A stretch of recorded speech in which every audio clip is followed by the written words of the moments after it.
From the winner's enclosure to the world stage. Tonight, Andrew Bond sits down with one of the most respected horsemen in international racing. Trainer of champions, master strategist, and the man behind South African Grade 1 star, One Stripe. Multiple Grade 1 winning trainer, Dubai World Cup winner. Internationally renowned horseman, Graham Motion. This exclusive edition of Andrew Bond in Conversation With is proudly brought to you by Indigo Health and Sports Supplements. Live a healthier life! Settle in as racing insight meets world-class excellence. And now, Andrew Bond in Conversation with Graham Motion. Good morning, good afternoon, good evening. Wherever you are, wherever you're watching this, it is our great pleasure to welcome Graham Motion to the studio. He's, of course, the trainer of One Stripe, formerly with the Vaughan Marshall Yard. Very, very unlucky in many respects not to be Horse of the Year, but of course, there was a really special horse in his year called 8 on 18, who runs in this year's Hollywood Bets Durban July. But the most important thing is that after a scintillating performance in Keeneland, where he was beaten by Zulu Kingdom, unfortunately, with John Velasquez getting bottled up on the rail, it wasn't that easy for him to get out. And you could say that in another couple of strides, he would have got past Zulu Kingdom, trained by Chad Brown and ridden by Flavian Pratt. So what is important is that we are aware of the fact that Gavin Lerena has arrived safely in America and is currently driving in the car on the way to Saratoga, where, of course, his date with destiny is about to unfold with one of the most fantastic groups of middle distance grass horses in the whole of America. Only one missing is the horse called Zulu Kingdom, who was victorious in Keeneland, and of course Notable Speech, who was fourth in that race, subsequently came out and won the Lockinge in scintillating fashion back at Newbury. So we have heard now that Gavin Lerena is safely in Saratoga.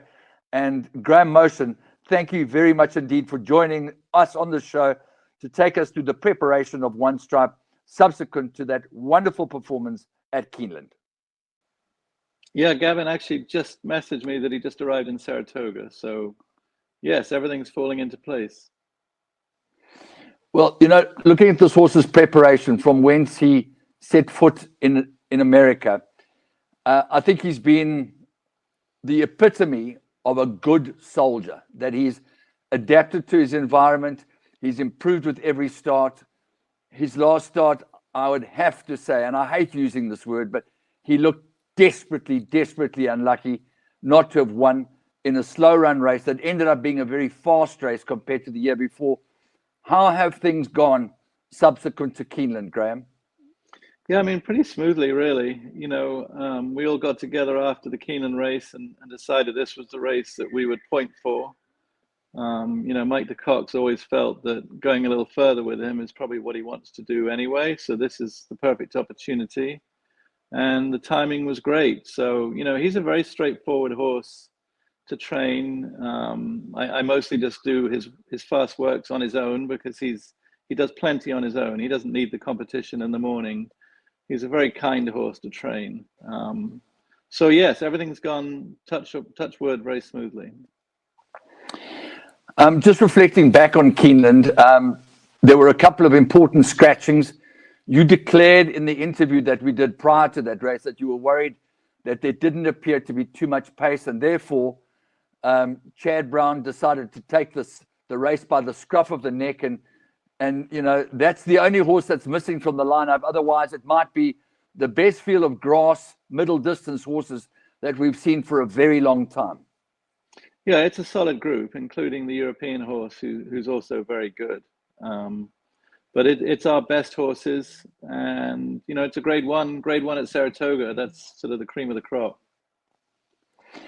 So of these horses, I mean, you've mentioned already Bright Picture, who comes from the Andre Fabre yard. Rhetorical needs absolutely no introduction. His form is absolutely phenomenal. But before we get to those horses, I'd like to touch on your other horse, test score with Manny Franco aboard. Just one blemish in a whole lot of really sterling performances for this guy. Yeah, really unusual for this horse. I mean, he's very much like One Stripe. He's a very hard trying horse, very straightforward horse in the morning. They even have similar appearance, to be honest. Coming off his first ever really poor effort, and I still scratch my head about it. He had a bad draw at Churchill that day. I didn't think it would affect him because it's such a long run to the turn, but he did get carried wide every step of the way. Manny never was able to get him over, get some cover or save ground. And I just felt that the horse never looked happy that day. So, kind of have to put a line through it. Both horses seem in good form. So I'm not crazy about running them against each other, but they also both deserve to be in there. And of course, he has run well at Churchill Down before, so you couldn't really put that as an excuse. And he also seems to love Saratoga test score. For sure. I mean, he really hasn't ever needed to take his racetrack with him. He's always competed very well wherever I've taken him. Okay, now the man that deputized most admirably for Gavin Lerena, with Gavin not being able to get there because of injury, was a man in the Hall of Fame, none other than Johnny Velasquez. He's on another horse called Integration for Claude McGarty, and that's obviously a stable that he rides a lot for, but so too is Manny Franco, a horse a jockey that rides so much for you. Yeah, absolutely. I mean, Manny's kind of my go-to rider in New York. It's very hard to get these top guys, but I feel like Manny is their equal. He's when the Ortiz brothers leave New York, Manny's usually the leading rider, and he's very solid. He's won a Breeders' Cup for me, so I have a lot of confidence in him, obviously. Yeah, look, I mean, you can always say there's no Mike Smith, but that's sort of by the by. You've got Javier Castellano. He's on a horse called Tiz Dashing. Also legitimate claims, one would think. Yes, I mean, look, it's a legitimate field with plenty of legitimate riders, for sure. Having Gavin there and having the Hollywood Bets team there, it must mean a lot to you, because obviously is the hope that there will be more to come with things opening up here in South Africa. This is a global organization, Hollywood Bets. There's no doubt that they would love to have more horses with you competing far and wide. Does it mean a lot to you, Graham? Absolutely. I mean, this has been, having these South African horses, let alone the Hollywood Group's horses, has just been a huge boost to our stable, and it's really been very exciting for us. And I feel a certain amount of responsibility that comes with it, and I think we've really had good results, and I think that the South African horses have held their own very well over here. I didn't know how One Stripe was going to stack up. I put him in a very difficult spot the first time I ran him in Canada, but we were on a mission to get to the Breeders' Cup. We didn't have many options. Obviously, the Breeders' Cup was a write-off, and that was not by his doing. That was just by some poor judgment, poor riding. And, here we are. He hasn't put a foot wrong this year, and he's been very competitive with our very best horses. Am I correct in saying that his win was in Florida with Johnny V aboard, which was absolutely emphatic? Yeah, and that was a great spot for him to kind of get his confidence, get him in a nice spot where he could have a good experience after having such a bad experience in the Breeders' Cup. Okay, Graham, I don't want to keep you for too much longer, but the pace of this particular race, given the circumference of Saratoga and the tight turns, how do you think it's going to map out? I think there's going to be plenty of pace. I mean, I think Rhetorical will go forward, obviously. He's done that before. I think Test Score will probably tuck in behind the leaders. I mean, Gavin's going to do his own thing. That's why it's so great to have him on him, because he knows the horse, he has confidence in the horse, and he'll get him to settle. He doesn't have a great draw, but I really don't think it should affect him.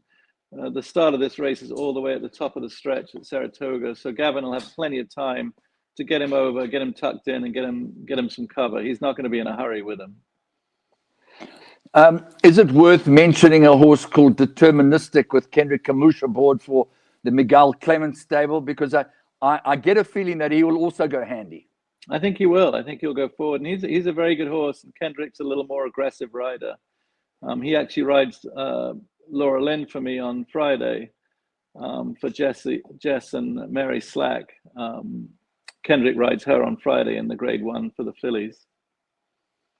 That is wonderfully exciting. And, you know, I have to come back to a statement that was once made to me in the parade ring at Turfentine. I'm not sure if you've ever been to Turfentine. I know you've been to Kenilworth, but the one and only Larry King was out working for Investec. And he said to me, you know, this place is quaint. You've done a lot with the flowers and all, but there's nothing in the whole wide world like Saratoga. Do you concur with those sentiments? Yes, I see it as a little bit of a different way because it's such competitive racing that I often come away from there licking my wounds, if you like. So look, it's a place where I've grown up. I used to go there with my father when he was a bloodstock agent. I never imagined I'd have the opportunity to be running horses in Grade 1s. I mean, it has a certain mystique about it, Saratoga. So yes, there's a lot of history there, and I hope the team has a great time. I think it's a great opportunity for them to see, you know, it's really going to be remarkable racing this weekend. They start today and run Thursday, Friday, Saturday. There's Grade 1s every day. It's just tremendous racing. And I believe that there's going to be wall-to-wall coverage. I mean, we don't often get to see all the big races in America, but I think YouTube have got a channel that is specifically designated to that. Are you aware of that, Graham? You know, I have been picking up a lot more on YouTube, but I don't exactly know the format. But it does seem like you can see most everything nowadays. And with Fox covering the racing, I expect you can see it on YouTube. Well, you know, they say in life, less is more, and we could talk to you for hours, but I know you've got a very busy and pressing schedule, and we're extremely grateful to have had this time with you. Thank you for carrying the South African and Hollywood Bets flag so high.